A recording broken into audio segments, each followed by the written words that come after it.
Hello, hi everyone. നമ്മൾ എൻലേൺ അക്കാഡമിയുടെ quick learn സീരീസിലെ പുതിയൊരു വീഡിയോ ആയിട്ടാണ് വന്നിരിക്കുന്നത്. ഈ ക്വിക്ക് ലേൺ സീരീസിൽ നമ്മൾ CSIRൻ്റെ പ്രീവിയസ് ഇയർ ക്വസ്റ്റ്യൻസ് ഡിസ്കസ് ചെയ്ത് അനലൈസ് ചെയ്യുന്നതായിരിക്കും.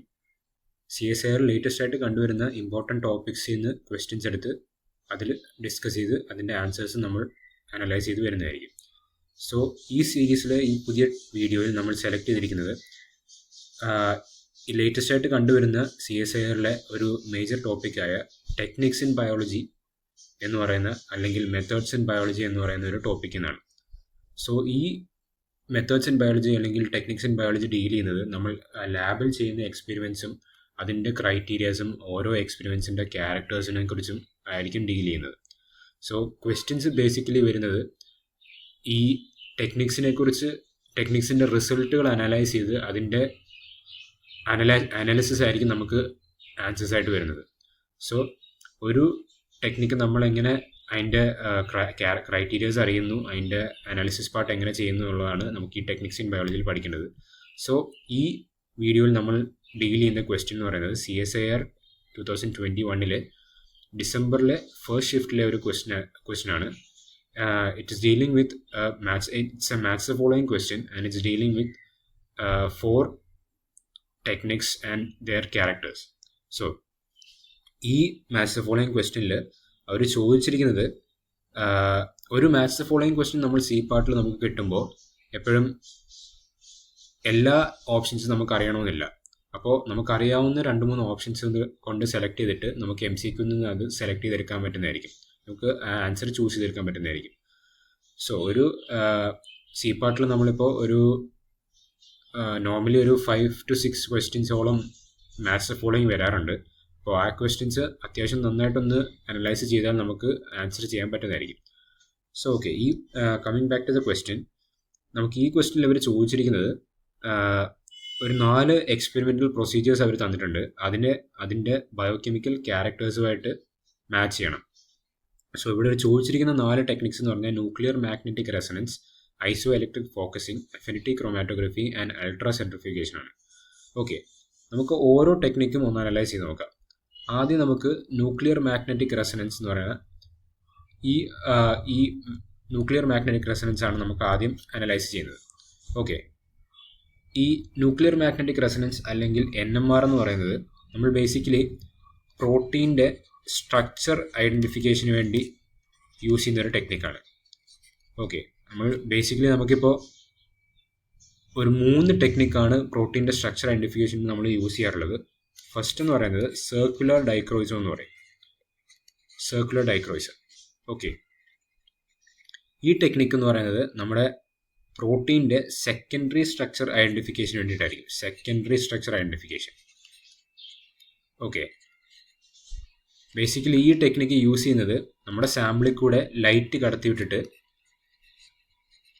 അതിൻ്റെ ആ സാമ്പിൾ ഉണ്ടാക്കുന്ന ലെഫ്റ്റ് ആൻഡ് റൈറ്റ് സർക്കുലറൈസേഷൻ അല്ലെങ്കിൽ പോളറൈസേഷൻ വെച്ചിട്ടാണ് നമ്മൾ ഒരു സാമ്പിളിൻ്റെ structure, secondary structure circular dichroism വെച്ച് കണ്ടുപിടിക്കുന്നത്. അടുത്തൊരു ടെക്നിക്ക് എന്ന് പറഞ്ഞാൽ എക്സ്റേ ക്രിസ്റ്റലോഗ്രഫിയാണ്.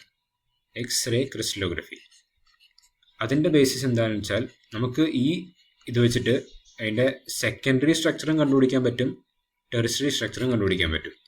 2 സ്ട്രക്ചേഴ്സ് നമുക്ക് ഒരു പ്രോട്ടീൻ്റെ സെക്കൻഡറി ആൻഡ് ടെറിസ്റ്ററി സ്ട്രക്ചർ നമുക്ക് എക്സ്റേ ക്രിസ്റ്റലോഗ്രഫി വെച്ച് കണ്ടുപിടിക്കാൻ പറ്റും. ഇവിടെ നമ്മൾ യൂസ് ചെയ്യുന്നത് എക്സ്റേസ് ആണ് യൂസ് ചെയ്യുന്നത്. നമ്മുടെ പ്രോട്ടീനിലുള്ള ഇലക്ട്രോൺസ് എക്സ്റേകളെ ഡിഫ്ലക്റ്റ് ചെയ്യുന്നത് ഓരോ ഡിഫറെൻ്റ് ആയിരിക്കും. അപ്പോൾ സ്ട്രക്ചറിൻ്റെ ബേസിസിൽ നമുക്ക് പല റിസൾട്ട്സ് ആയിരിക്കും എക്സ്റേ ക്രിസ്റ്റലോഗ്രഫി വെച്ച് കണ്ടുപിടിക്കാൻ കിട്ടുന്നത്. പക്ഷേ ഇതിൻ്റെ ഒരു ബേസിസ് എന്ന് വെച്ചാൽ ഇതിന് എപ്പോഴും നമ്മുടെ പ്രോട്ടീൻ എപ്പോഴും ഒരു ക്രിസ്റ്റലൈൻ സ്റ്റേറ്റിലായിരിക്കണം. നമ്മുടെ പ്രോട്ടീൻ നമ്മളിപ്പോൾ ഒരു സെല്ലിൽ നമ്മൾ ഐസൊലേറ്റ് ചെയ്തെടുക്കുമ്പോൾ അതിന് നമുക്ക് സൊല്യൂഷനിലെ സ്റ്റേറ്റിലാണ് കിട്ടുന്നത്. സൊല്യൂഷനിൽ ഇരിക്കുന്ന സ്റ്റേറ്റിലാണ് നമുക്ക് കിട്ടുന്നത്. പക്ഷേ അതിനെ എപ്പോഴും ഒരു ക്രിസ്റ്റലൈൻ സ്റ്റേറ്റിലോട്ട് കൺവേർട്ട് ചെയ്തിട്ടായിരിക്കും നമുക്ക് എക്സ്ട്രാ ക്രിസ്റ്റലോഗ്രഫി വെച്ചിട്ട് നമുക്ക് അതിൻ്റെ സ്ട്രക്ചർ ഐഡൻറ്റിഫിക്കേഷൻ കിട്ടാൻ പറ്റുള്ളൂ. പിന്നെ മൂന്നാമത് നമ്മൾ യൂസ് ചെയ്യുന്നൊരു ടെക്നിക്കാണ് NMR അല്ലെങ്കിൽ ന്യൂക്ലിയർ മാഗ്നറ്റിക് റെസൊണൻസ് എന്ന് പറയുന്നത്. ഇതാണ് ഇപ്പോൾ ഏറ്റവും സൊഫിസ്റ്റിക്കേറ്റഡ് ആയിട്ട് വരുന്നൊരു ടെക്നിക്ക് എന്ന് പറയുന്നത്. നമുക്ക് NMR വെച്ചിട്ട് സെക്കൻഡറി സ്ട്രക്ചറും ടെർഷ്യറി സ്ട്രക്ചറും ഒക്കെ കണ്ടുപിടിക്കാം. നമുക്കിപ്പോൾ ബേസിക്കലി ഇത് ടെർഷ്യറി സ്ട്രക്ചർ കണ്ടുപിടിക്കാനായിട്ടാണ് നമ്മൾ യൂസ് ചെയ്യുന്നത്. സോ നമ്മൾ ഈ ടെർഷ്യറി സ്ട്രക്ചർ നമ്മൾ ഇതിനകത്ത് കണ്ടുപിടിക്കുന്നത് വെച്ചാൽ നമ്മുടെ പ്രോട്ടീനിലുള്ള ഓരോ ആറ്റത്തിനും ഒരു ന്യൂക്ലിയർ മാഗ്നറ്റിക് റെസണൻസ് ഉണ്ട്. അതായത് നമ്മളൊരു മാഗ്നറ്റിക് ഫീൽഡിലോട്ട് അതിനെ സബ്ജക്റ്റ് ചെയ്യുമ്പോൾ അതിൻ്റെ ആറ്റത്തിൻ്റെ ഡിഫ്ലക്ഷൻസ് ഡിഫറെൻ്റ് ആയിരിക്കും. ആ ഡിഫറൻസ് കാരണം ഇവർ ജനറേറ്റ് ചെയ്യുന്ന വേവ്സുകൾ ഡിഫറെൻ്റ് ആയിരിക്കും. ഓക്കെ, പക്ഷേ നമ്മളിവിടെ യൂസ് ചെയ്യുന്ന നമ്മൾ എക്സ്റേ ക്രിസ്റ്റലോഗ്രഫിയിലൊക്കെ എക്സ്റേസ് ആണ് യൂസ് ചെയ്യുന്നത് പറഞ്ഞു. ഇവിടെ നമ്മൾ യൂസ് ചെയ്യുന്നത് റേഡിയോ വേവ്സ് ആയിരിക്കും. ഓക്കെ, റേഡിയോ വേവ്സ് ആയിരിക്കും നമ്മളിവിടെ യൂസ് ചെയ്യുന്നത്. ഈ റേഡിയോ വേവ്സ് വെച്ചിട്ടാണ് നമ്മൾ NMRൻ്റെ സിഗ്നൽസ് ജനറേറ്റ് ചെയ്യുന്നത്. സോ NMRനെ കുറിച്ച് നമ്മൾ പറയുമ്പോൾ ഇതുപോലൊരു ടെസ്റ്റ് ട്യൂബിനകത്ത് സാമ്പിൾസ് വെച്ചിട്ട് അവിടെ മാഗ്നറ്റിക് ഫീൽഡിലോട്ട് സബ്ജക്റ്റ് ചെയ്തിട്ട് ആ മാഗ്നറ്റിക് ഫീൽഡിൽ ഇരിക്കുമ്പോൾ നമ്മുടെ പ്രോട്ടീൻസിലുള്ള ആറ്റംസ് ഒരു ഓറിയൻറ്റേഷനിൽ ഇരിക്കുന്നുണ്ടാവും. ആ ഓറിയൻറ്റേഷനിൽ ഇരിക്കുമ്പോൾ നമ്മൾ ഈ റേഡിയോ ഫ്രീക്വൻസി ഇങ്ങനെ കൊടുത്തിട്ട് ആ ഫ്രീക്വൻസി കാരണം ഉണ്ടാകുന്ന ചേഞ്ചിൽ നിന്ന് തിരിച്ച് നമ്മുടെ ഓറിയൻറ്റേഷനിലോട്ട് വരുമ്പോൾ ജനറേറ്റ് ചെയ്യുന്ന വേവ്സ് ആണ് നമ്മൾ ഇങ്ങനെ സിഗ്നൽസ് ആയിട്ട് ഇവിടെ ജനറേറ്റ് ചെയ്യുന്നത്. അങ്ങനെ ആയിരിക്കും നമ്മൾ NMR വെച്ചിട്ട് ഒരു പ്രോട്ടീൻ്റെ സ്ട്രക്ചർ ഐഡൻറ്റിഫൈ ചെയ്യുന്നത്. ഓക്കെ, അപ്പോൾ ഓർത്തിരിക്കുക, നമുക്ക് പ്രോട്ടീൻ്റെ സ്ട്രക്ചർ കണ്ടുപിടിക്കാനായിട്ട് circular dichroism, X-ray crystallography, NMR ആണ് യൂസ് ചെയ്യുന്നത്. പക്ഷേ ടെർഷ്യറി സ്ട്രക്ചർ ഐഡൻറ്റിഫിക്കേഷന് വേണ്ടി ബേസിക്കലി നമ്മൾ യൂസ് ചെയ്യാറുള്ളത് എപ്പോഴും NMR ആയിരിക്കും. അപ്പോൾ നമ്മുടെ ക്വസ്റ്റ്യനിൽ nuclear magnetic resonance comes with 3 dimensional structure. Okay, second ഒരു ടെക്നിക്ക് നോക്കുമ്പോൾ ഐസോ ഇലക്ട്രിക് ഫോക്കസിംഗ് എന്ന് പറയും. ഐസോ ഇലക്ട്രിക് ഫോക്കസിംഗിനെ കുറിച്ച് നമ്മളൊന്ന് നോക്കുമ്പോൾ നമുക്ക് ഇലക്ട്രോഫോറസിസ് അറിയാം. ജെൽ ഇലക്ട്രോഫോറസിസ് എന്നതറിയാം. നമ്മളൊരു ജെല്ലിൽ നമ്മൾ കുറേ പ്രോട്ടീൻസിൻ്റെ മിക്സ്ചർ നമ്മൾ കൊടുക്കുമ്പോൾ അതിൻ്റെ സെപ്പറേഷനാണ് ഇലക്ട്രോഫോറസിസ് വെച്ച് യൂസ് ചെയ്യുന്നത്. പക്ഷേ നമ്മൾ ഇലക്ട്രോഫോറസിൽ ഒരു സിംഗിൾ ക്രൈറ്റീരിയ, നമുക്ക് അയണിക് ചാർജ് എന്ന് പറയുന്ന ഒരു സിംഗിൾ ക്രൈറ്റീരിയ വെച്ചിട്ടാണ് നമ്മൾ ഒരു വെല്ലിൽ മാത്രം നമ്മളൊരു മിക്സ്ചർ ഓഫ് പ്രോട്ടീൻസ് നമ്മൾ കൊടുക്കുമ്പോൾ ആ വെല്ലിൽ മാത്രമാണ് സെപ്പറേഷൻ നടക്കുന്നത്. ഓക്കെ, പക്ഷേ ഐസോ ഇലക്ട്രിക് ഫോക്കസിംഗ് എന്ന് പറയുമ്പോഴത്തേക്കും അതിന് ഒരു സെക്കൻഡ് ക്രൈറ്റീരിയയും കൂടെ വെക്കുകയാണ്. അതായത് നമ്മൾ ഇവിടെ കാണിച്ചിരിക്കുന്ന പോലെ ഒരു pHൻ്റെ സ്ട്രിപ്പ് നമ്മളിങ്ങനെ വെക്കുകയാണ്. ആ pHൻ്റെ സ്ട്രിപ്പിൽ പല സ്ഥലങ്ങളിലും പല pHകൾ വെച്ചിട്ടുള്ള ഒരു സ്ട്രിപ്പാണത്. ഓക്കെ, നമ്മളപ്പോൾ ആ pH സ്ട്രിപ്പിൽ നമ്മൾ ഒരു എൻഡിലോട്ട് നമ്മുടെ മിക്സ്ചർ ഓഫ് പ്രോട്ടീൻസ് ഇരിക്കുന്ന സാമ്പിൾ നമ്മൾ ലോഡ് ചെയ്തിട്ട് ആ pH സ്ട്രിപ്പിൻ്റെ ഗ്രേഡിയൻറ്റിലോട്ട് നമ്മൾ അതിനെ കടത്തിവിടുകയാണ്.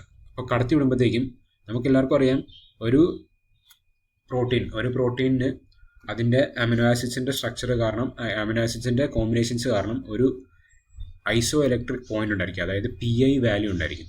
അപ്പോൾ ഈ pH സ്ട്രിപ്പിൽ ആ PI വാല്യൂ നമ്മുടെ pH സ്ട്രിപ്പിൻ്റെ ഗ്രേഡിയൻറ്റിൽ ഏത് pHലോട്ടാണ് വന്ന് സെയിം ആവുന്നതിനനുസരിച്ചിട്ട് നമുക്കൊരു സെപ്പറേഷൻ ഉണ്ടായിരിക്കും. അപ്പോൾ നമുക്ക് ഇവിടെ ഒരു മിക്സ്ചർ ഓഫ് പ്രോട്ടീൻസ് നമ്മൾ ഇവിടെ പ്രൊവൈഡ് ചെയ്യുമ്പോൾ അതിങ്ങനെ മൂവ്മെൻറ്റ് നടക്കും. ആ മൂവ്മെൻറ്റ് ഓരോ പ്രോട്ടീൻസും അതിൻ്റെ സ്പെസിഫിക് ആയിട്ടുള്ള PI വാല്യൂവിൽ എത്തുമ്പോൾ അവിടെ സെപ്പറേറ്റ് ചെയ്ത് വരും. അപ്പോൾ ഈ 3 എന്ന് പറയുന്ന pH ഉള്ളൊരു പ്രോട്ടീൻ നമ്മുടെ മിക്സ്ചറിലുണ്ടായിരുന്നു.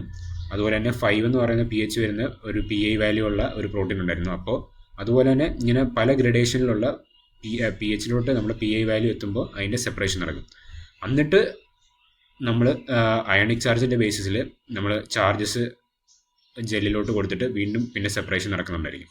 അപ്പോൾ ഈ ഐസോ ഇലക്ട്രിക് ഫോക്കസ് എന്ന് പറയുന്നത് PI വാല്യൂസിൻ്റെ ബേസിസിൽ നമ്മൾ മിക്സ്ചർ ഓഫ് പ്രോട്ടീൻസ് സെപ്പറേറ്റ് ചെയ്തെടുക്കുന്നതായിരിക്കും. ഓക്കെ, അപ്പോൾ അതിനെ നമ്മൾ ഈ ഐസോ ഇലക്ട്രിക് ഫോക്കസിങ്ങും ഈ ചാർജിൻ്റെ ബേസിസ് സെപ്പറേഷനിലുള്ള ജെൽ ഇലക്ട്രോഫോറസിസും കൂടെ കമ്പൈൻ ചെയ്യുമ്പോൾ അതിനെ നമ്മൾ 2D ജെൽ ഇലക്ട്രോഫോറസിസ് എന്നാണ് നമ്മൾ പറയാറുള്ളത്. 2D gel electrophoresis. ഓക്കെ, അപ്പോൾ ആ ക്വസ്റ്റ്യനിലോട്ട് coming back to the question, നമുക്ക് അയോണിക് ചാർജിൻ്റെ ബേസിസിൽ നമ്മളപ്പോൾ സെപ്പറേഷൻ നടക്കുന്നത് ഐസോ ഇലക്ട്രിക് ഫോക്കസിങ് ആയിരിക്കും. ഓക്കെ, പിന്നെ മൂന്നാമത്തെ ടെക്നിക്ക് എന്ന് പറയുന്നത് അഫിനിറ്റി ക്രോമാറ്റോഗ്രഫിയാണ്. ഇവിടെ ഇപ്പോൾ നമ്മൾ അഫിനിറ്റി ക്രോമാറ്റോഗ്രഫി കാണുന്നുണ്ട്.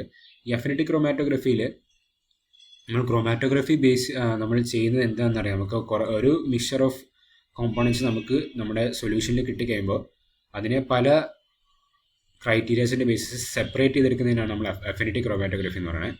അപ്പോൾ അഫിനിറ്റി ക്രോമാറ്റോഗ്രഫിയിൽ ബേസിക്കലി സെപ്പറേഷൻ നടക്കുന്നത് എപ്പോഴും ഒരു റിസപ്റ്റർ ലിഗാൻഡ് ഇൻറ്ററാക്ഷൻ വെച്ചിട്ടായിരിക്കും.